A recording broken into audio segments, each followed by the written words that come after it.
Chers collègues, écoutez, monsieur le rapporteur général, on est vraiment dans le mal français. C'est-à-dire que vous avez l'IGF qui vous fait un rapport, qui explique qu'il faut faire des économies, qu'il y a des économies qui sont nécessaires, et puis après que tout le monde ait reconnu, enfin sur la plupart des banques, qu'il fallait faire des économies, en commission, en séance finalement, sans doute après un intense lobbying, finalement ne faisons surtout aucune économie sur le secteur du cinéma. Il ne s'agit pas de dire que le cinéma français ne doit pas être aidé, accompagné, ni qu'il y a des abus, que la dépense n'est pas efficace et qu'il y a des propositions qui ont été faites. Et donc c'est le mal français, ce qui explique 50 années de déficit.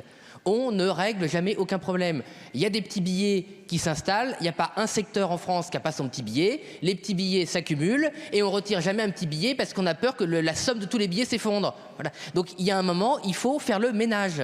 Et c'est pas parce qu'un secteur a plus de relais médiatiques que d'autres qu'on ne doit pas s'y attaquer. Le secteur du cinéma français a beaucoup de relais médiatiques. C'est très difficile, visiblement, de s'y attaquer. Et quand le Rassemblement national s'y attaque, on s'en prend plein la tronche. Mais nous, on assume. Il n'y a pas de secteur protégé. Et c'est pas parce qu'on a le droit de passer sur le service public le samedi soir à une heure de grande écoute pour expliquer aux ouvriers, aux agriculteurs et à tous ceux qui triment que les privilèges, notamment le patriotisme économique, la protection du cinéma français par rapport aux autres marchés, ne doit se limiter qu'au cinéma et que si on protège autant les usines et l'agriculture que le cinéma, on serait des fascistes, eh bien nous, on ne l'accepte pas. Donc qu'on donne les privilèges de protection à tous les secteurs économiques français et qu'on protège autant les ouvriers, les agriculteurs que le cinéma français et on verra pour les petits billets.